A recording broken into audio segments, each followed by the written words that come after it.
Halo teman-teman semuanya, kita bertemu kembali di kuliah spiritual. Sekarang tanggal 18 November, jam 11:32 pagi di New York, hari Jumat sekarang. Oke, nah kita akan membahas tentang salah satu postingan saya yang ada di kuliah spiritual yang lagi-lagi berkaitan dengan satu orang ini yang namanya Rumi ya. Kenapa saya bahas ini? Karena yang komen banyak ya, yang alasan cuma itu. Thank you teman-teman, udah ada 155 orang yang memberikan like ya, ada 6 yang memberikan apa ini? Present ya.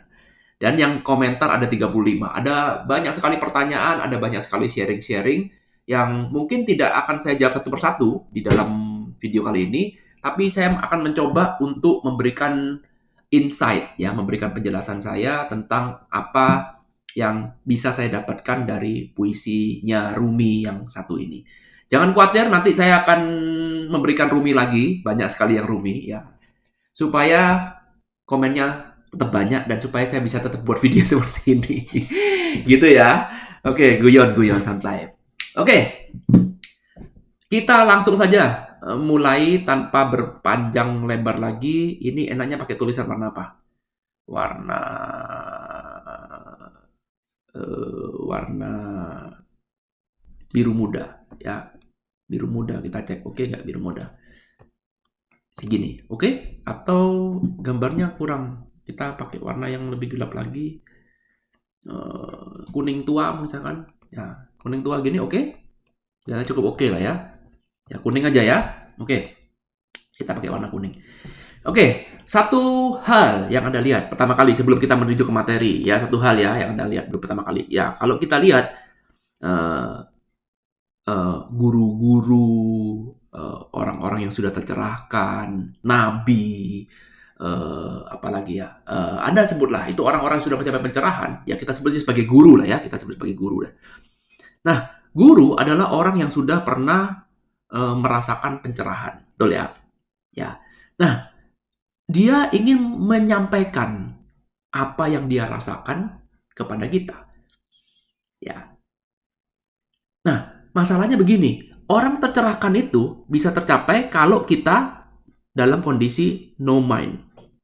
Atau bisa kita katakan di sini adalah drop your mind. Ini ambigunya di sini. Sementara kita orang awam tentu sangat kuat di dalam mind. Ya karena itu kita butuh penjelasan. Ya ini serba salahnya nih. Jadi bayangkan guru ini menjelaskan sesuatu yang sulit dijelaskan oleh pikiran. Kenapa? Karena supaya kamu bisa mengerti apa yang dia jelaskan. Jadi misalkan guru mau menjelaskan A, ya, guru menjelaskan A.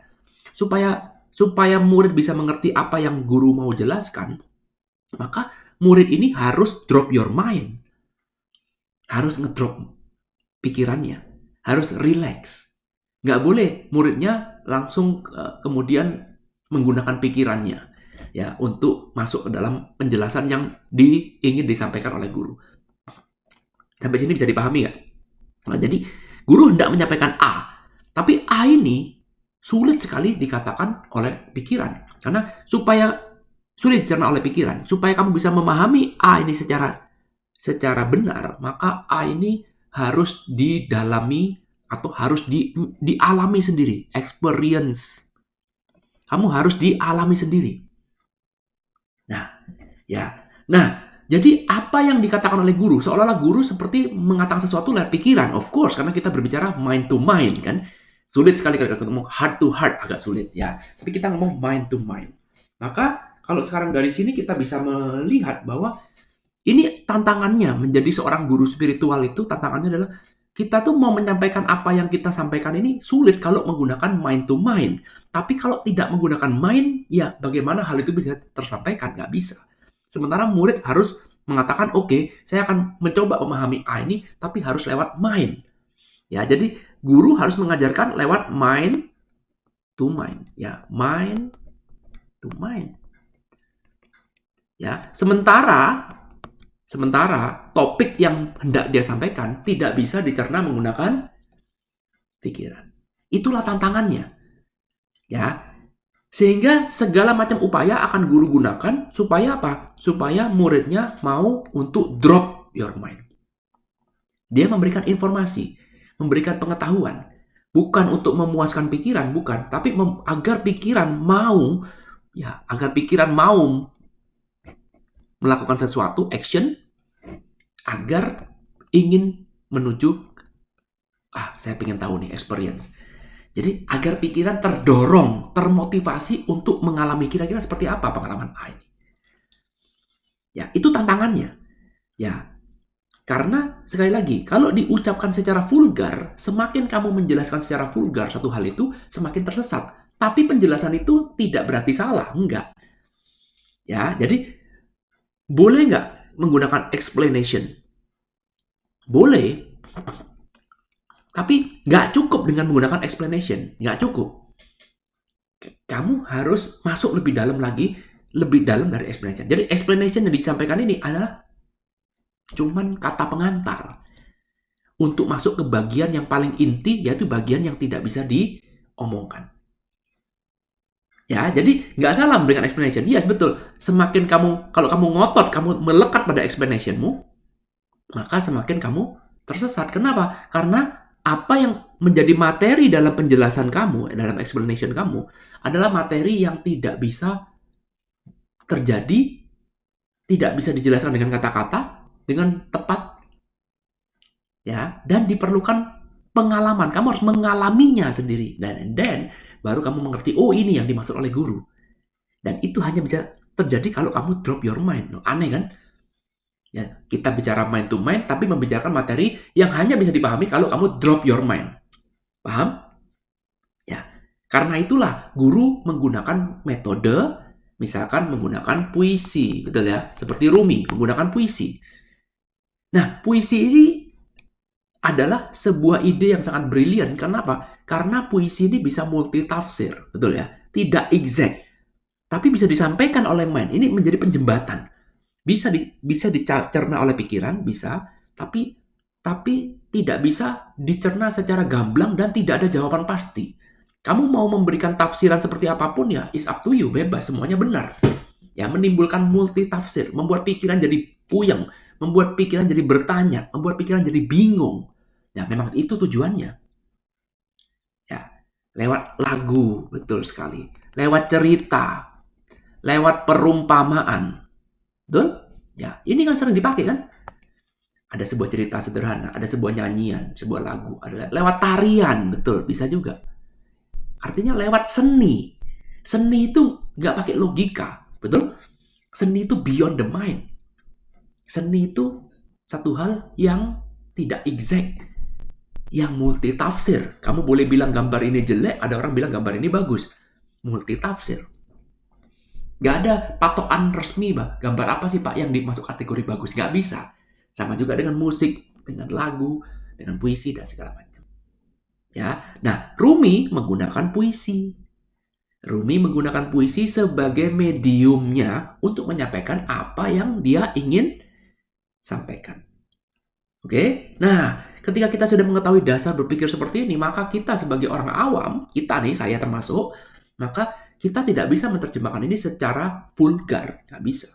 Mungkin sekarang kita boleh menginterpretasikan ini, menafsirkan ini, tapi penafsiran kita dengan bertambahnya ilmu, bertambahnya pengalaman, bertambahnya kebijaksanaan, mungkin tahun ini sama tahun depan bisa berbeda. Bisa.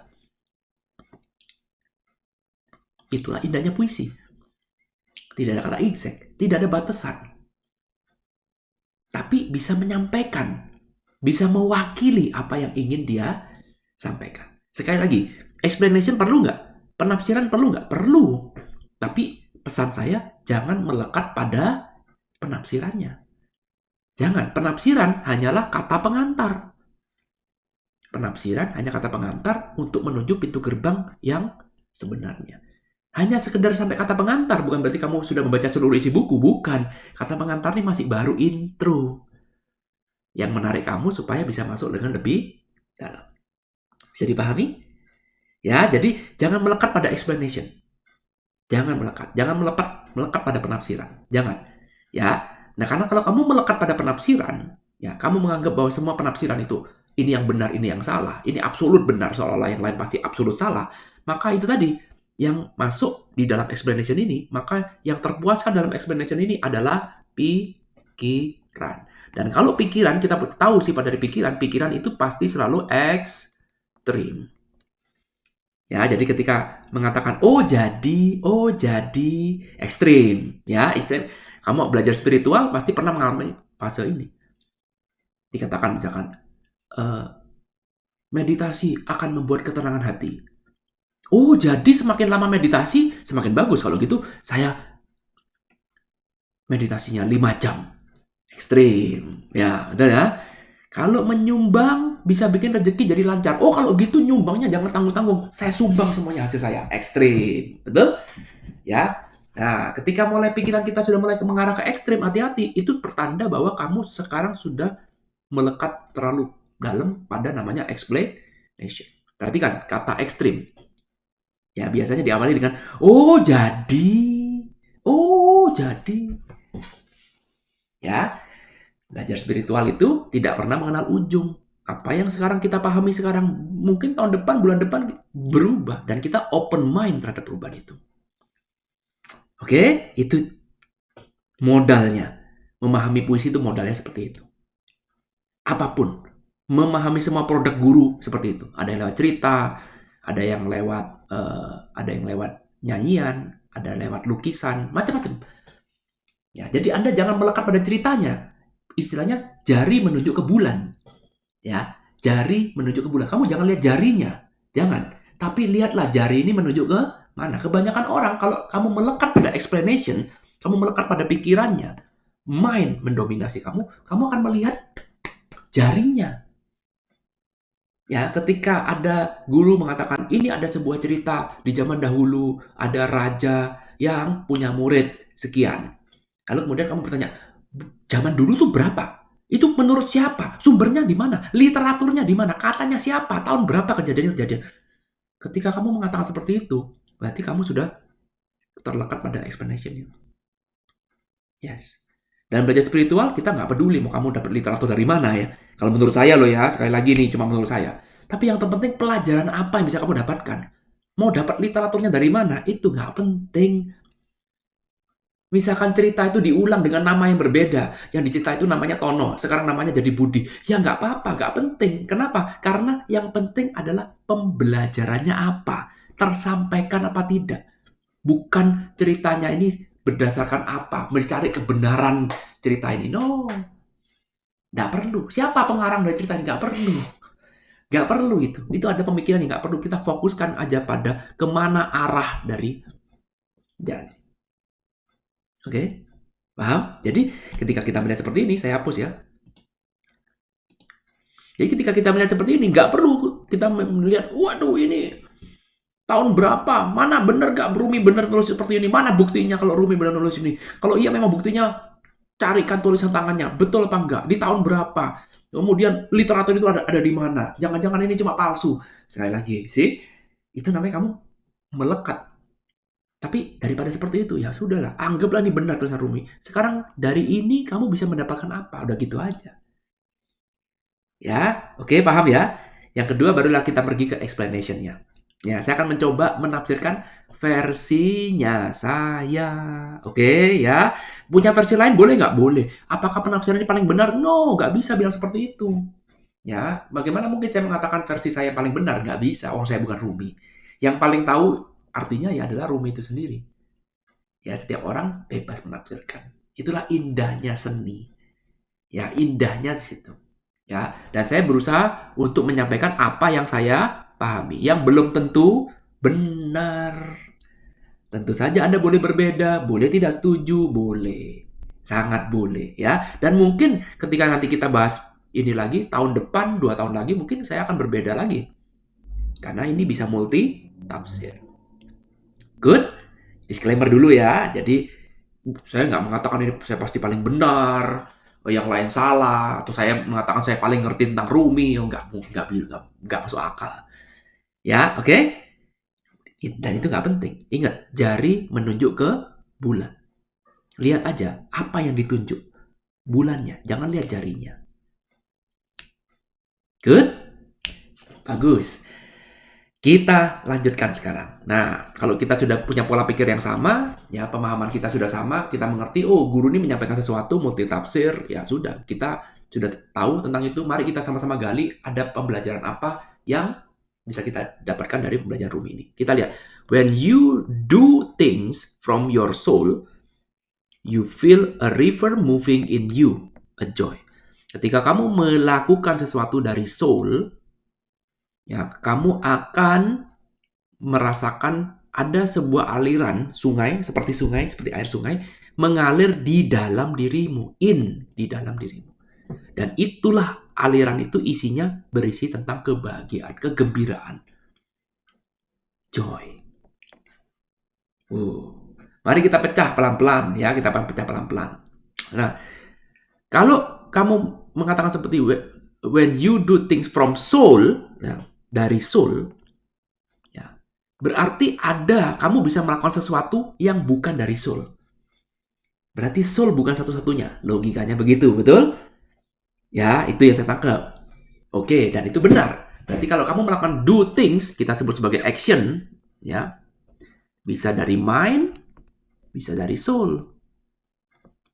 Sumbernya, yang menggerakkan. Ya, sumbernya atau yang menggerakkan. Kamu akan merasakan seperti sungai mengalir dari dalam dirimu kalau dari soul. Jadi artinya kalau action kamu berada di jalur nomor 2, kamu akan merasakan sebuah joy. Oke? Simple? Ya. Nah, yang memberikan atensi adalah diri, betul? Diri ini bisa memberikan atensi baik kepada mind maupun kepada soul. Diri, ya. Ya, diri itu apa? Diri itu adalah body, mind, dan soul. Ini teorinya. Body, mind, and soul. Ketika soul bergabung dengan body, maka muncullah mind secara otomatis. Bergabungnya body, mind, and soul akan membentuk namanya hidup. Ini adalah syaratnya supaya kamu bisa hidup, harus punya body, mind, and soul. Jadi kamu tidak bisa dibilang hidup kalau kamu cuma punya soul. Nggak bisa. Nggak bisa. Kamu juga nggak bisa dibilang hidup kalau kamu cuma punya body. Nggak bisa. Dan ingat, mind hanya ada ketika soul dan body bersatu. Kalau soul sudah meninggalkan body, maka mind akan mati secara otomatis.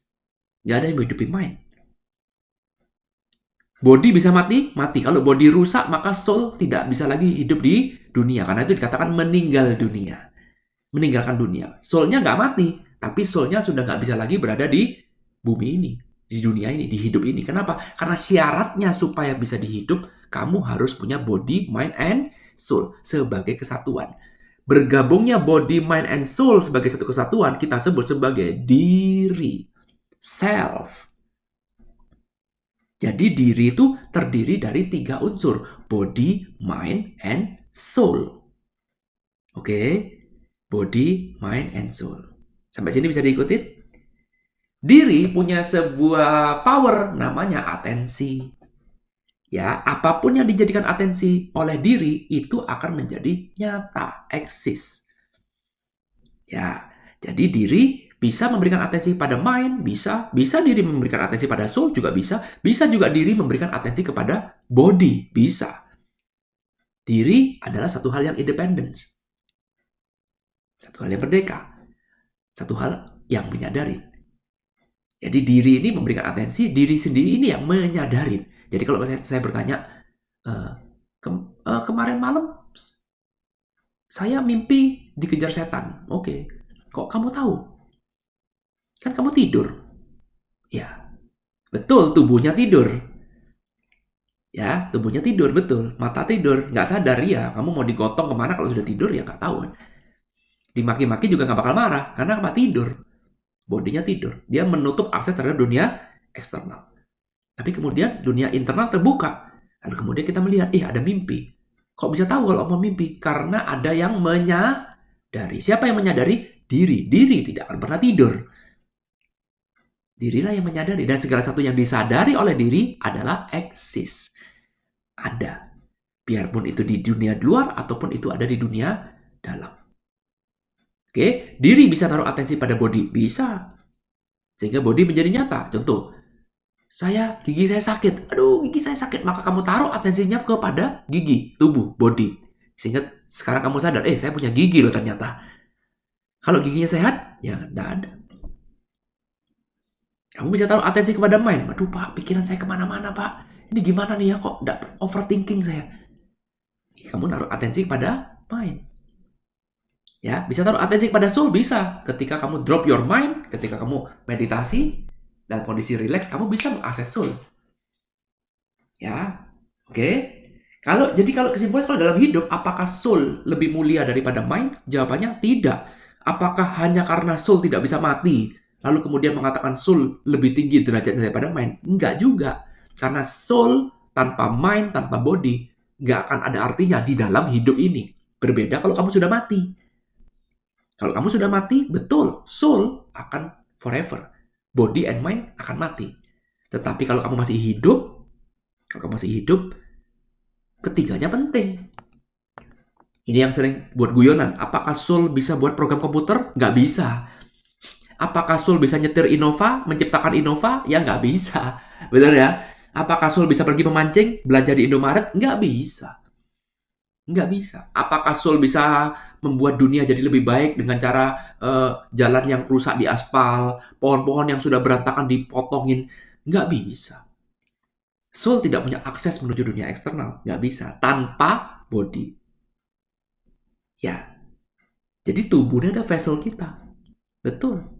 Karena itu tubuh harus dijaga. Tubuh adalah tempat ibadah kita. Tubuh harus dijaga. Jangan rusak tubuh. Karena kalau tubuhnya rusak, maka otomatis apa yang terjadi? Hidupmu di dunia selesai. Maka kalau kamu sekarang tubuhmu rusak, atau kamu sakit, atau pikiranmu rusak, bagaimana kamu bisa membuat dunia jadi lebih baik? Nggak bisa. Oke, sampai sini jelas ya? Ini menjawab pertanyaan. Jadi, apakah selalu yang dari soul pasti lebih baik? Nah, nanti kita akan menjawab. Tapi nomor satu itu dulu. Itu dulu. Bahwa ketika hidup semuanya sama. Oke? Nah, kita lanjutkan lagi kalau sudah mulai paham. Kita step by step ya. Nanti kalau videonya bisa di-pause kalau kecepatan. Oke? Nah, sekarang kalau kita lihat. Sekarang kita bisa taruh atensi ke soul. Action kita bisa kita taruh ke mind. Ya, action kita bisa kita taruh di mind. Action kita. Ingat ya, kita di dunia ini untuk apa? Untuk berkarya. Untuk melakukan sesuatu. Dan setiap actionmu itu bersumber antara dua ini. Satu dari mind, satu dari soul. Oke, nah sekarang kalau kita bersumber dari mind ini akan selalu minta perhatian. Karena mind inilah yang menjadi penjaga di depan eksternal kita. Oke, paham ya? Jaga eksternal kita. Nah, mind ini tentu saja punya sifat ya dari mind. Sekali lagi, sifatnya mind ya harus memang begitu, nggak ada benar dan salah. Contoh, misalkan sifatnya mind selalu waspada, alert.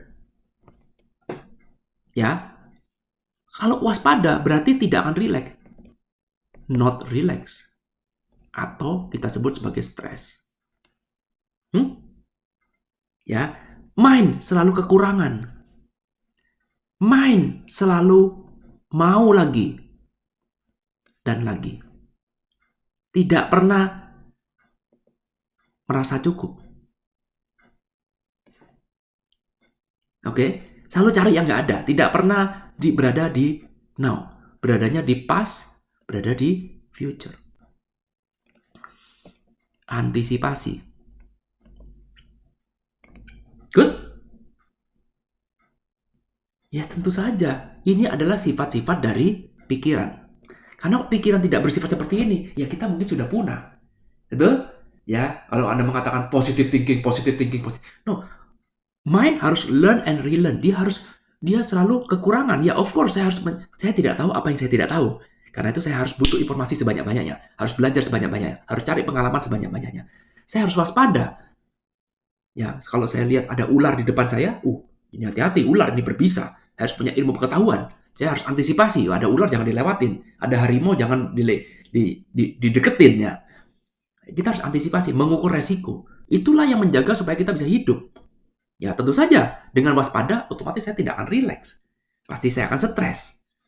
Mind akan selalu kurang, ya, karena kita punya kekurangan, karena itulah kita punya mimpi. Kita fokusnya pada masa lalu, pada masa depan. Ya, kita punya harapan, punya impian, membuat masa depan yang lebih bagus. Itu adalah kerja mind. Of course mind, saya mau lebih. Saya mau lebih baik lagi. Ya, ini kalau dikendalikan secara sisi positifnya juga ada. Kalau kamu selalu enough terus, cukup terus, ya kamu juga nggak akan pernah bisa maju kan. Ya, rasa-rasa kadang-kadang rasa kekurangan inilah yang jadi kita punya drive kan, ngedrive kita. Ya, jadi gitu. Kalau sekarang saya punya toko omsetnya 100 juta, bisa nggak saya naikkan lagi jadi 150 juta? Saya mau melayani lebih banyak orang. Buka cabang franchise Betul? Because I want more. Ada nafsu, betul? Ada keinginan melayani lebih banyak lagi. I want more, I want more. Nggak apa-apa. Memang itu sifat dari pikiran. Never enough. Nggak pernah puas. Pasang target baru, pasang target baru. Dunia jadi lebih baik. Karena ada orang-orang yang tidak pernah puas. Handphone yang kalian pakai, laptop yang kalian pakai, internet yang kalian pakai adalah hasil dari orang-orang yang tidak pernah puas. Bukan dari orang spiritual yang stoikisme. Betul? Ada ambisi. Which is good. Ya itulah sifat dari pikiran. Ada yang salah? No. Jadi tidak tepat mengatakan bahwa segala sesuatu yang action dari mind pasti salah. No, saya akan mengatakan segala sesuatu yang dari mind arahnya akan menuju kepada kekurangan. Dan memang betul kan? Memang betul kan? Mind memang sifatnya kekurangan. Oke? Ya, jadi jalur satu ini, action berdasarkan mind, adalah jalur yang paling menggerakkan kita kalau kamu tidak pernah aware secara otomatis. Kenapa kamu bekerja? Karena saya butuh uang buat bayar sewa. Karena saya butuh uang untuk bayar anak saya sekolah. Karena saya butuh buat ini, buat ini, buat itu. Kekurangan kan? Based on the mind. Sehingga kamu kerja untuk menutupi kekuranganmu. Ya betul-betul aja, nggak ada masalah kan? Boleh-boleh aja. Ya. Tapi perhatikan, yes, kata ini. Sometimes, kadang-kadang kita tuh over mind. Terlalu melekat dengan mind sehingga kamu lupa bahwa sebenarnya kamulah yang menyadari mind. Kamu lupa bahwa kamu tuh lebih tinggi daripada mind. Kamu lupa bahwa kamu bukanlah mind, tapi karena kita too much berada di sini, sehingga kamu merasa saya adalah mind. Kenapa orang too much di sini? Karena dia tidak tahu bahwa sebenarnya ada jalur dua. Ada jalur kedua, yaitu jalur lewat soul. Ada realitas lain. Jadi maksudnya adalah coba kamu break sebentar. Yuk kita lihat, taruh atensimu pada soul, maka kamu akan bertemu dengan satu hal yang tidak pernah kekurangan. Satu hal yang pernah cukup. Tercukupi. Semuanya sudah ada, semuanya sudah tersedia. Tidak ada lagi kekurangan, tidak ada lagi yang diinginkan. Dan ini selalu berada di now. Of course, ketika kamu berada di soul, kamu harus masuk zona yang sifatnya no mind. Di sini kamu harus relax, no mind, ya, release, menerima, acceptance, be whole secara keseluruhan. Ada jalur kedua, ya. Nah, sekarang kalau kamu sekarang masuknya soul terus, apakah dunia jadi lebih baik? No, enggak. Enggak, karena nggak mungkin kamu berada di soul terus, nggak mungkin. Hakikat kita pasti akan kembali lagi menuju ke satu. Tapi orang yang cuman lewat satu, ada dua macam orang ya. Orang pertama ini cuman rutenya cuma lewat satu. Sementara orang yang kedua, rutenya adalah satu, stop dulu, pindah ke dua, dua balik lagi ke satu. Maka inilah rute yang paling ideal. Ketika kamu menaruh atensimu pada soul, maka kamu akan merasakan joy. Kamu akan merasakan kegembiraan karena kamu berkecukupan. Di dalam soul gak ada kekurangan. Gak ada yang perlu kamu waspadai. Apa yang? Gak ada bahaya, gak ada ancaman. Semuanya sudah tersedia. Kalau semuanya sudah tersedia, semuanya sudah abundant, apalagi yang perlu kita takutin? Apa mungkin ada keinginan di soul? Gak mungkin. Hanya pikiran yang punya keinginan. Jadi ibaratnya kita kekurangan di pikiran, kita puaskan dahaga kita di soul. Benar ya? Lalu kemudian kita kembalikan lagi menuju ke satu. Nggak bisa di soul terus ya nggak bisa. Kalau Anda mabuk di soul terus ya juga sama. Nggak akan bikin dunia jadi lebih bagus. Enggak. Ya, tapi kembali lagi ke mind. Ketika ini dilakukan dengan benar, soul dan mind bukan berarti berpihak, no. Tapi kita ajak soul dan mind untuk bekerja sama. Dua-duanya adalah tools-nya kita, betul? Sebagai diri, body, mind, and soul adalah part dari dalam diri kita. Kita buat ketiganya di dalam bentuk harmoni secara natural, maka hidup akan jadi lebih smooth. Hidup akan kamu menjadi duta semesta. Kamu akan setiap langkahmu akan dialiri oleh joy yang dari dalam. Ya, jadi caranya untuk membalancekan ini semua ada body lagi, ada satu lagi body di sini. Ya, ada lagi body misalkan di sini ya. Cara membalancekan ini semua, ya datanglah ke soul. Ketika kamu dari soul, maka body beristirahat, mind beristirahat. Jadi kita nggak bisa mengatakan ketika di mind soul istirahat, soul nggak perlu istirahat karena soul sudah abundance. Bagaimana soul bisa capek? Nggak bisa. Karena soul tidak punya batasan. Soul adalah source-nya. Sehingga kembalilah ke soul. Sehingga body beristirahat, mind beristirahat. Ketika kamu nanti sudah kembali lagi pakai mind, maka kamu akan bertemu dengan mind yang berbeda. Betul sekali. Jadi poinnya bukan mengatakan bahwa mind itu jelek, soul itu bagus. Enggak. Kamu tetap akan kembali lagi ke mind kok, pasti. Cuman mind-nya dengan kualitas berbeda. Kalau kamu pernah kembali ke soul. Oke, sehingga apapun yang menjadi jalanmu, kalau kamu actionmu itu bersumber dari soul, ya, bersumber dari soul-nya. Artinya bersumber dari soul itu kamu sering bermain di soul, karena nggak mungkin kalau kamu bersumber dari soul tapi kamu nggak pernah main ke soul, kan nggak mungkin. Ya, jadi kamu semakin sering kamu bermain di soul, kamu akan merasakan satu realitas lain selain dari pikiranmu, maka dengan kamu mengalami itu, kamu akan mengalami satu hal yang balance, kamu akan mengalami harmoni dari ketiganya ini. Ketika kamu mengalami harmoni dari ketiganya ini, maka itulah momen ketika kamu jadi duta semesta. Bisa dipahami? Mudah ya? Ya, itulah sebabnya kenapa joy akan mengalir dari dalam. Ya, kita sebut duta semesta. Ya, jadi ketika kalau kita sebut duta semesta di sini, ya duta semesta di sini, duta semesta ini adalah kalau apa? Kalau body, mind, dan soul ini semuanya bekerja dengan harmoni. Betul? Ya, enak banget. Kenapa jadi duta semesta tuh enak banget? Karena duta semesta, kamu akan melakukan apapun adalah based on joy.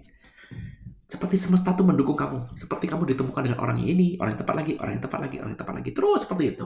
Enak sekali. Bukan berarti terus kemudian nggak ada halangan. Tetap ada halangan. Tapi setiap halangan tuh kamu seperti selalu dapat support. Bukan berarti nggak pernah gagal.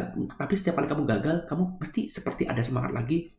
Ini bisa lagi. Bisa bangkit lagi.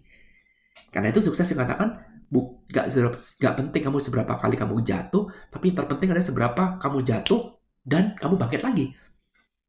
Nah, paling enak kalau kita jatuh dibantu oleh semesta untuk bangkit lagi, kan begitu, Bu. Jadi bukan duta semesta terus everything will be smooth, enggak. Tapi sometimes kita gagal, tapi ketika kita gagal ada yang mengangkat kita, yaitu semesta.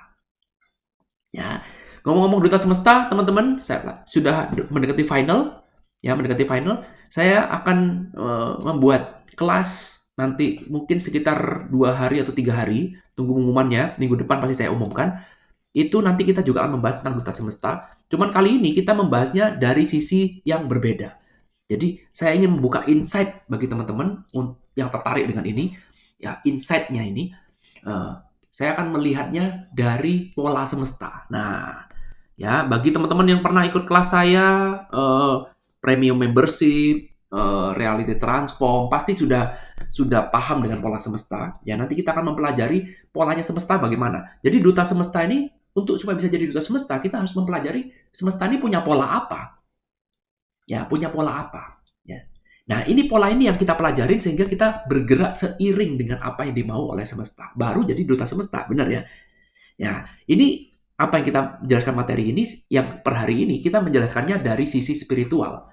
Ya, nah sekarang nanti kita akan menjelaskannya ini dari sisi sains misalkan. Boleh kan? Ya, jadi kita akan mencoba menggali sehingga nanti akan tercapai benang merahnya. Dan pola semesta ini yang menurut saya mengubah hidup saya bumi dan langit setelah mempelajari pola semesta. Ya, contoh misalkan tentang kata adil misalkan ya. Nah, adil itu yang seperti apa? Kalau Anda menganggap bahwa adil itu ada 50-50, ya, maka Anda siap-siap pasti akan sering kecewa. Ya, pasti akan sering kecewa. Kenapa? Karena keadilan versi pikiran dengan keadilan versi semesta ini berbeda banget. Nah, selama ini kita tidak pernah mengerti keadilan versi semesta. Ya, sampai akhirnya ada seseorang yang kemudian memperhatikan keadaan lingkungan, ya perhatikan semesta itu sudah memberikan rahasianya, ya memberikan lingkungan dan kemudian dia melihat, kok sepertinya ada pola seperti ini. Dan ketika mengikuti pola itu, maka apa yang terjadi? Boom, kamu akan jadi duta semesta secara otomatis. Ya, jadi nanti kita gabungkan antara 1 dan 2 ini, ya kalau kita gabungkan 1 dan 2, maka kita akan jadi semakin paham, seperti ini maksudnya. Ya, tunggu aja teman-teman. Jadi apa namanya masih saya godok nih. Tapi kali ini saya niatin, benar-benar saya niatin. Pokoknya tahun ini saya kepinginnya ada 2 kelas lagi. Kepinginnya ya 1 kelas spiritual, kalau bisa 1 lagi kelas finansial. Nah, tapi kita lihat lah yang mengalir. Tapi paling tidak yang penting jalan dulu lah. Karena keinginan, kadang-kadang ada keinginan tapi nggak tercapai karena alasan A, B, C, D, E. Tapi kali ini saya mau coba ya. Mumpung kesempatan ya teman-teman, nanti saya akan umumkan kalau memang kita berjodoh, ada kesempatan itu, manfaatkan karena mungkin itu seminar kita terakhir ya, di tahun 2022 ya. 2022 memang nggak pernah seminar ya, adanya kelas premium ya, membership ya. Kalau teman-teman mau belajar seperti ini, suka dengan penjelasan model-model seperti ini, adanya di membership ya. Anda lihat di YouTube membership itu kurang lebih pembelajarannya seperti ini. Ya, dan enaknya membership itu kita berkala ya, repetisi. Ya, repetisi berulang kali, diingatkan lagi. Saya pun juga sama, sehingga pembelajarannya akan jauh lebih efisien daripada kita cuma belajar 1-2 hari kan begitu ya. Ya, tapi seminar tetap perlu, ya, sudah tidak lama tidak pernah seminar. Nanti saya akan buat seminarnya, saya buat konsepnya. Ya, harap bersabar dulu lah. Nanti saya akan maksimalkan materinya sudah hampir jadi. Tinggal saya susun konsepnya aja. Oke, kita akan belajar nanti pola semesta bersama-sama. Thank you teman-teman udah nonton video ini. Semoga bisa memberikan insight. Ya, jangan lupa untuk komen-komen di bawah, sharing-sharing. Thank you. I love you all. Bye.